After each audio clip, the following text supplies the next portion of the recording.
സ്കോട്ട്നി castle. ഒത്തിരി നാളത്തെ ആഗ്രഹമായിരുന്നു സ്കോട്ട്നി കാസിൽ ഒന്ന് സന്ദർശിക്കണം. അതിന് പ്രധാനമായ കാരണം സ്കോട്ട്നി കാസിലിൻ്റെ ആ മനോഹരമായ ഫ്രെയിം ചെയ്ത ചിത്രങ്ങളോടുള്ള ആകർഷണം തന്നെയായിരുന്നു. പിന്നെ അതിനും അപ്പുറത്തേക്ക് അവിടെ എത്തിപ്പെടാനുള്ള ഒരാഗ്രഹവും, അതിൻ്റെ സറൗണ്ടിങ്സ് അല്ലെങ്കിൽ അതിൻ്റെ ചുറ്റുപാടുകൾ, അതിമനോഹരമായ വാലിയും നിബിഡമല്ലാത്ത വനങ്ങളുടെ ഇടയിൽ കൂടെയുള്ള റോഡിലും നാം എത്തിപ്പെടുന്നത് ചെമ്മരിയാടുകൾ മേയുന്ന അതിമനോഹരമായൊരു സ്ഥലത്തേക്കാണ്. ഫാം ഹൗസുകളുടെയും ഗാർഡനുകളുടെയും പ്രകൃതി ഒരുക്കിയ ചെറിയ അരുവികളുടെയും എല്ലാം നടുവിൽ 12-ാം നൂറ്റാണ്ട് തുടങ്ങി ഇന്ന്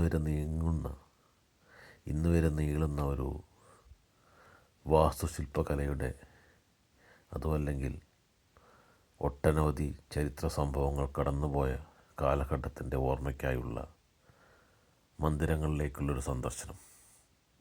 അതായിരുന്നു ആ ഇൻസ്പിരേഷൻ. അങ്ങനെയാണ് ഈ ഡിസംബറിൻ്റെ തണുത്ത പ്രഭാതത്തിലേക്ക് ഞാൻ അവിടെ എത്തിപ്പെടുന്നത്. എൻ്റെ പ്രതീക്ഷകൾ ഒട്ടും തെറ്റിയിട്ടില്ല. ഏതൊരു വിസിറ്ററിനും മനം കുളിർപ്പിക്കുന്ന ഒട്ടനവധി കാഴ്ചകളും ചരിത്രത്തിൻ്റെ തുടിപ്പുകളും അറിവുകളും എല്ലാം പ്രദാനം ചെയ്യുന്ന ഒരു കാസിൽ തന്നെയാണ് സ്കോട്ട്നി കാസിൽ. വാസ്തവത്തിൽ ഇത് ഒരു കാസിലല്ല, 12-ാം നൂറ്റാണ്ട് തുടങ്ങി 4 ദശകങ്ങൾ നീണ്ടുന്ന ആദ്യത്തെ കാസിലും അതിനുശേഷം 1800-കളുടെ മധ്യത്തിൽ പണി കഴിക്കപ്പെട്ട പുതിയ കാസിലും.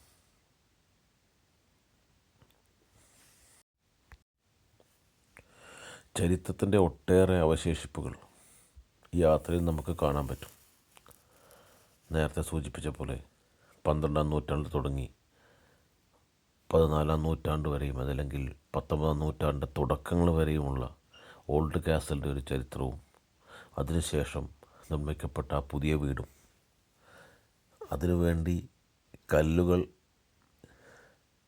നെയ്തെടുത്ത കോറിയും, നെയ്തെടുത്ത എന്ന വാക്ക് ഉപയോഗിക്കാൻ പറ്റുമോയെന്ന് അറിയില്ല. അതൊരു പുതിയ ചിന്തയാണ്. അതല്ലെങ്കിൽ നമുക്ക് വേണ്ട ബിൽഡിങ്ങിൻ്റെ കല്ലുകളെല്ലാം നാം തന്നെ ഖനനം ചെയ്തെടുക്കുക, ആ കോറിയുടെ അടുത്ത് തന്നെ പുതിയ ഭവനം നിർമ്മിക്കുക.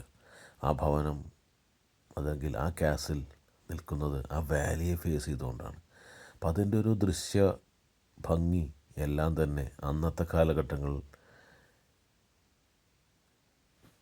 അവരത് വിഭാവനം ചെയ്തു എന്ന് പറയുമ്പോൾ തന്നെ അവരുടെ ആ ഒരു വിഷനെ നമുക്കത് അഭിനന്ദിച്ചേ മതിയാവും.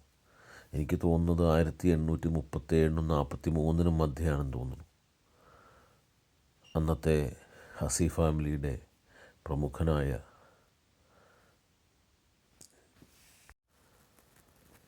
ഹസി മൂന്നാമൻ്റെ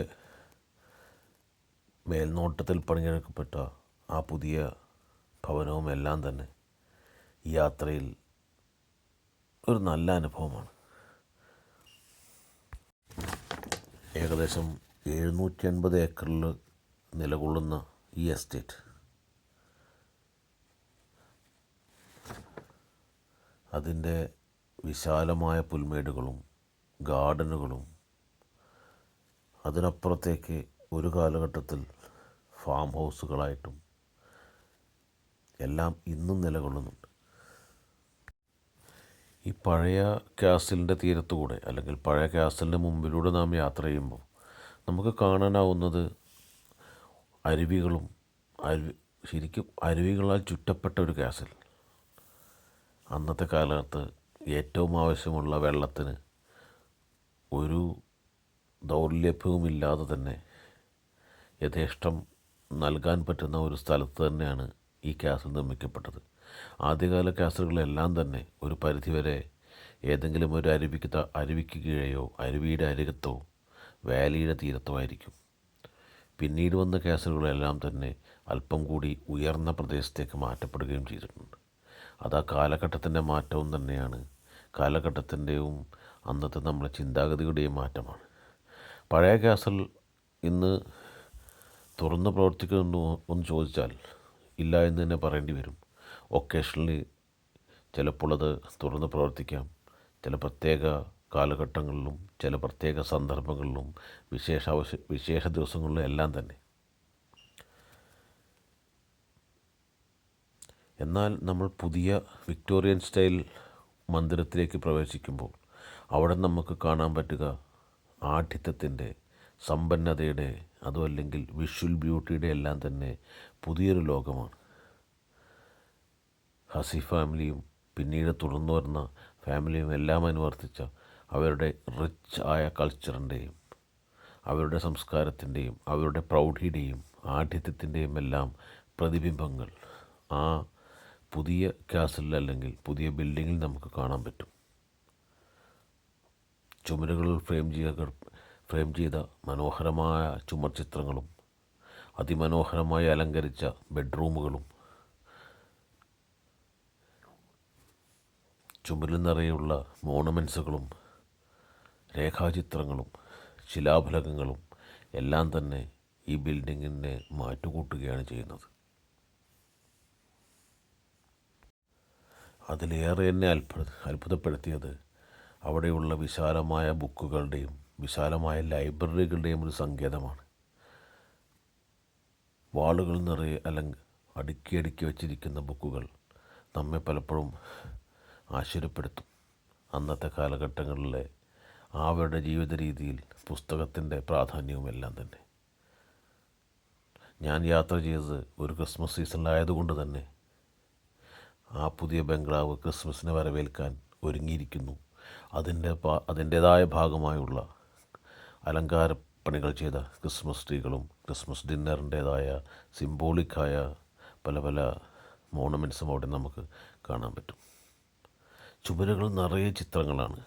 ആ ഫാമിലിയുടെ, ഹസി ഫാമിലിയുടെയും പിന്നീട് വന്ന ഫാമിലിയുടെ ചിത്രങ്ങളും അവരുടെ ജീവിതശൈലികളും അവരുടെ വിനോദങ്ങളും അവരുടെ വിനോദത്തിനപ്പുറത്തേക്കുമുള്ള അവരുടെ ജീവിതത്തിൻ്റെ പരിച്ഛേദങ്ങളും എല്ലാം തന്നെ ആ ചുമരുകളിൽ ഇന്നും ആലേഖനം ചെയ്യപ്പെട്ട് കിടക്കുന്നു.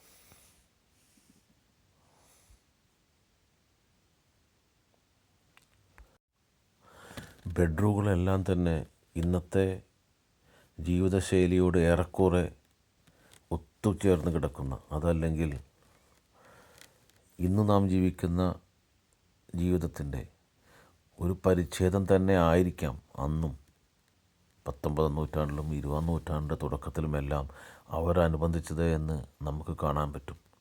അവരുടെ ബെഡ്റൂമുകളിലൂടെ നമുക്ക് പോകുമ്പോൾ ഇന്നത്തെ ഏതൊരു മോഡേൺ വീടുകളിലും കാണപ്പെട്ട, മോഡേൺ ഏത് മാൻഷനുകളിലും കാണപ്പെട്ട അതേ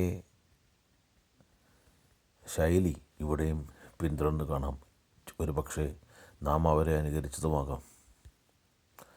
എന്തൊക്കെയാണെങ്കിലും ഈ യാത്ര എന്നെ സംബന്ധിച്ചിടത്തോളം അതിമനോഹരമായിരുന്നു.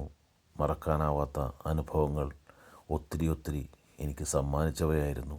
ആ വാലിയാണെങ്കിലും ബംഗ്ലാവ് ആണെങ്കിലും തകർന്നു കിടക്കുന്ന പഴയ കാസലാണെങ്കിലും പിന്നീട് വന്ന പുതിയ വിക്ടോറിയൻ സ്റ്റൈലിലുള്ള പുതിയ കാസലാണെങ്കിലും മാനർ ഹൗസിൽ നിന്നും പരിപൂർണമായ ഒരു കൗണ്ടി ഹൗസിലേക്കും പിന്നീട് വന്ന പുതിയ കാസലുകളിലേക്കുള്ള മാറ്റം മനോഹരം.